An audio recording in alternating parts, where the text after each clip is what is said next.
So because Dronacharya had taught the Pandavas all the different, weapons, how to fight, and different mantras, and Arjuna was his, chief student, and so the Kurus wanted to show the populace that they were defended, and because the blind king was in charge, and then Pandu had died, and so there's a little bit of angst there, and so after the Pandavas had been taught, and the Kurus how to fight, then it's a good, because that's the Kshatriya's functions, to defend the society, so they wanted to show, and Dronacharya wanted to showcase his prowess as a teacher. So this was a main event of showcasing the Pandavas' skills and the Kauravas' skills in the teaching of Dronacharya. So they found a place outside the city, and they used the Vastu to find an auspicious location, and they used the astrology to find a good day to start, getting everything ready, and then the interesting thing is that the way it's described is the Kurus actually didn't build the seating. It was a bunch of Vaishyas that got the money together, and they built all this seating, and then different people got to sit on it, and then they made money that way. But everybody knew where it was going to happen, so people built seating, and then they made money that way. That's the way it's described, how they managed to do all that stuff. So they built all this seating, and there's all these, there's an arena in the middle, and then, all the Kauravas and the Pandavas came out with sword and shield, and they started to show all those skills that they had, and they were, play fighting, and then Bhima and Duryodhan came out, and Bhima had his big club, and Duryodhan had his big club, and the thing is that I don't think I've mentioned it, but all the Kurus were actually, all the sons of Dhritarashtra were actually incarnations of demons. And all the Pandavas are incarnations of Devas, So when Bhima and Duryodhan were standing opposite each other, the whole sky was filled, the whole subtle realm was filled with these Asuras and Devas watching the fight, And it got so intense that they actually were almost going to get into war. And even Dronacharya could see this because he was so mystic, he had the sight.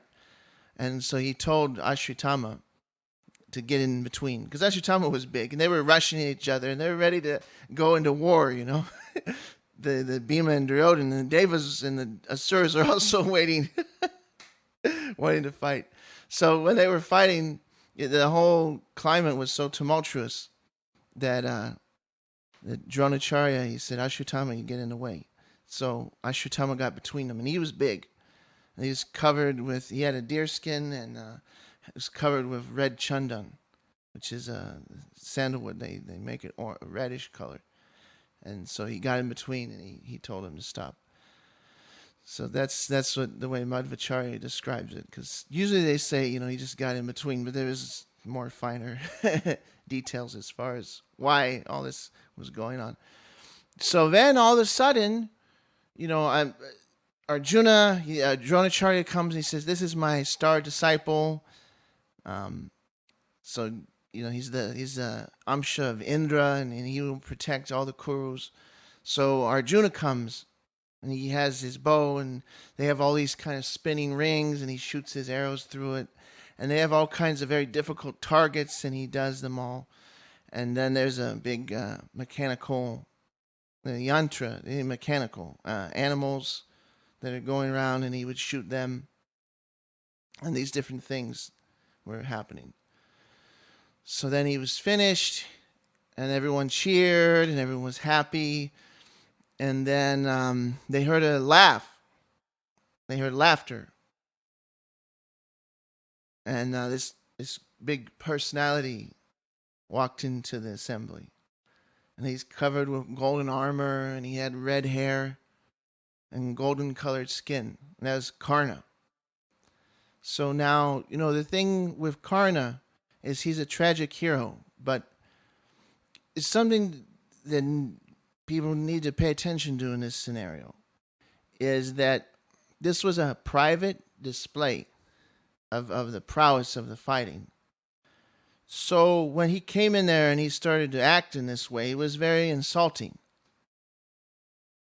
And you're dealing with Kshatriyas, and they can't, they don't take insults. So when he came in there, he started to laugh and he said, "I will do everything that he has done." And everyone was like, oh. So then he did everything that Arjuna had done. And he had been taught actually by Parashuram how to fight. Karna was the son of Kunti. There's a whole story with that. She used the mantra. That's how, Durvasa gave her the mantra. And so he said, "You call any deity." So, the sun started to rise and she felt the warm touch of the sunlight. And so she wondered what the sun god must look like. So she wanted to test and see, if the mantra worked. So she used it and summoned Surya. So Surya came, and he was beautiful, and he said, "Now I must give you a child." She said, "Oh, I didn't want a child. I just wanted to see what you look like. I was curious." He said, "You shouldn't just test out this mantra just to see what's going to happen. The part of the stipulations in the mantra is that the God that you summon, they give you a child." So she was stressed, but he assured her that she would attain her virginity. So he just shot her with light from his hand, and she became pregnant. And so that was Karna. So he's then she gave birth to him, and she put him in a little boat on the Ganga, and he went down, and then the Adirath, who was the charioteer for the Kuru, well, he was a charioteer. He found the baby. He's a sutta. Now the interesting thing about a sutta is that they're a mixture of a Brahmin and a Kshatriya. Because the husband has to be of a higher caste than the woman, or they should be ideally. And so the thing is that if a Brahmin woman marries a Kshatriya man, then the child is a sutta because it's a mixed varna. And so the sutta is an interesting mixture of the Brahmin and the Kshatriya. And there are actually, a lot of people try and, especially these days in India, try and use Karna as a poster child for low caste mistreatment. That's the common plea that you hear, especially interestingly by communists. They like to use Karna and say he's a hero, and that Krishna and all the Pandavas are evil because of the atheistic nature. And so there's a lot of that actually that happens, especially like I said, from communists and atheists when they try and retell. If you see a story, like a lot of times it'll be like a TV show or a movie, and they make Karna a hero and Krishna and Arjuna the bad guys, the low caste mistreatment. But the fact is that the sutta is a mixture of a Kshatriya and a Brahmin, and they're actually considered Dvija because they have that mixture of the Brahmin in there. And so they actually wear the sacred thread, and they do Agnihotra, even though they're the chariot driver, because they don't like to fight. But the thing is that their job is they like to see the battle, and then when they're done, they come back and they tell a story about the battle that they had seen. A lot of times they would be bards, like musicians, or they would tell a story and be based on the battle that they had seen, because they got that Kshatriya nature. They don't necessarily want to fight, but they don't mind get in there a little bit, So they would, drive the chariot, and then when they come back, they're telling a story, like what happened. And so that's what a sutta does, and that's what a sutta is. And so they're not like low caste, they're like, oh, this is, untouchable or whatever. They're actually like very high. They're above Vaishya and all the other. Vaishya's a Dvija caste, there's so many. But sutta's even above that, So that's a lot of times people try and make this thing. Oh, Karna, they mistreated him. That isn't really the case. Just that when he went in there and he did that thing where he showed all these skills. It's like they have the Olympics and then some guy just jumps out of the audience and starts to participate. They kick him out. I mean, or some rock star singing a song and then like some guy jumps on the stage and takes the guitar out of his hand and starts playing or something. It's like it's rude. It's rude.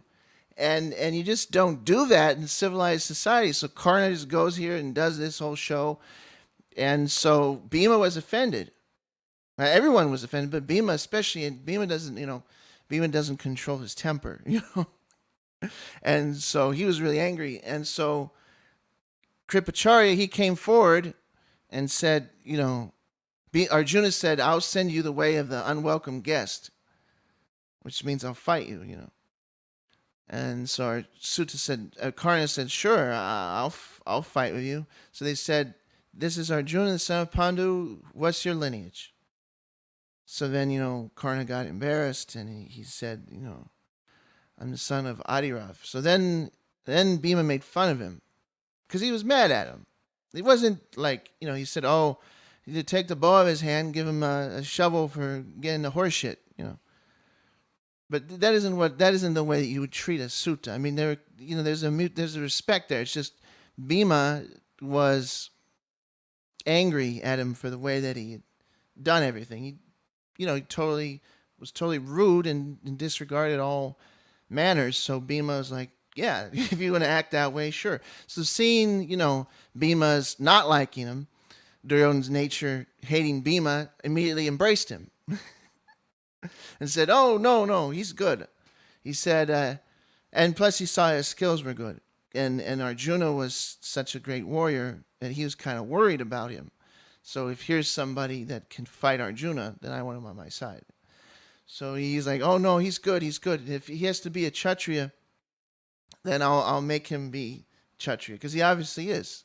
And Duryodhana makes a valid point in that. I mean, at that time, things were starting, because it's on the crux of Kali Yuga. A couple centuries before and a couple centuries after, it's a mixture of the two yugas, That's why, even like ancient Egypt and Mesopotamia and all these things that were a couple thousand years ago, it's way better, than the modern Kali Yuga, because up to, I think it's a few centuries on either end, like 800 years or something from the previous and into the next, you got a mixture. So you still got some of that Dwarpa Yuga kind of mentality left over. If you look at some of these more ancient Egypt, they have these giant, buildings that are amazing, and the ancient world was a lot more sattvic than today, right? And so, because there's some of that Dwarpa Yuga still mixed in there a little bit, left over kind of stuff. So, but still, Kali Yuga is still mixed in to the Dwarpa part. So people, the ideal is that you judge a caste on their propensity. Like if you got certain skills, then that's what caste you are, right? But there's a certain sense of birth too, and kind of sneaks in, and so that's kind of why that behavior was there with the Pandavas and Karna. And I mean, I'm not trying to, it's the way it's working. So if you look, a lot of times, I mean, but if you do look, a lot of times the son does the work that his father does. Sometimes he don't, and he's got a different nature. But even then, a lot of times the son picks up some of the talents or traits of the father. It just kind of gets passed on. It's the way. I mean, it is a fact of life, So that's why the whole birth in caste thing kind of got more firmly established later on. Also, people are like, well, I want to take advantage of the situation, because even though my son's acting like a malecha, I want him to inherit my, responsibility, So they, it's that kind of, manipulation's always going to be there. So, but yeah, I just want to delve into Karna a lot because a lot of times people get misunderstandings, and there's a whole lot of misunderstanding by people in the Mahabharata. People that take the time to read the Mahabharata or watch a movie on TV or something, that they really miss out on like what's really going on with Karna, because that's that's a whole important thing. Um, so Karna got promoted, and then they kind of have the standoff, and uh, there's these the sunlight starts to pour on Karna, and then these big clouds in the sky, big thunder clouds, start to come over Arjuna, and there's like rainbow in the sky and flashes of lightning, and they're there, and they kind of like start to cover up the sun, and then the sunlight starts to shine through, and so even the gods are Indra's supporting Arjuna, but the sun is going through the clouds to support Karna, because Karna is Surya Putra. He's the son of the sun god. So, but eventually they didn't fight, and so that was it was left the fighting was left undone. Which is, I suppose, good for Arjuna, because at that time Karna had a golden armor, which was impenetrable, and two kundali earrings that were they absorbed. If you shot a astra at him, they would absorb the power of the astra, his earrings. In it's a kind of Leela thing. That's the other thing we have to understand, because in the Ramayana, Sugriva was Lord Rama's assistant, and Vali, who's the incarnation of Indra, he was Rama's enemy. So in the Mahabharata, they switched their position, and so Surya was the bad guy, and Indra's got to be the good guy. So that's another aspect. Now, why did Karna have the armor and the earrings in the first place? That's a question someone might have. Now, a long time ago, there was a demon named Sahasra Kavacha. He got that name because he did austerities, and he figured he'd cheat, because all these demons, they do their tapasya, and then they come up with some kind of idea about, how they're going to cheat death, And so what he figured is, okay, I'll have an armor with 1,000 layers. It's a hasra. It's 1,000-layered armor. And in order to break one layer, you have to do tapasya for one whole year. And if you break the layer, then you die. So then he thought he got it figured out. So what happened was there's Nara and Narayan. And so they both did, there's this place where if you do tapasya for one day, it counts as 1 year. So they did a relay where one would come and fight him and attack while the other one was doing tapasya. And he'd break the armor, and then he'd appear like as if he was dead. And then the other one would come back and revive him, and then break the armor, and they did a rotation like this. And so after some time, they wore down his armor, so then he had one left. They tag team like wrestling. So they got him down to one. So then he was scared because he realized, oh, they're going to get me. So he ran, and he went to Surya, because Surya is the originator of the Surya Vamsa, the line of Kshatriyas. So the thing with Kshatriyas is they give protection. Even their enemy comes to them and asks protection, they give. So demon came, and he said, I want your protection. So Surya said, okay. So Narayan, they chased him to the sun. Surya said, if you want him, you have to kill me. He's my ward. So like, okay, leave him be. So then they left. And so that demon, Jiva, with the Amsha of Surya, came and was born as Karna. So that's why when he was born, he had the armor was left over. So that's a story from Madhvacharya. That's an interesting one, and it kind of explains also Karna's evil attitude. He's not the best person. So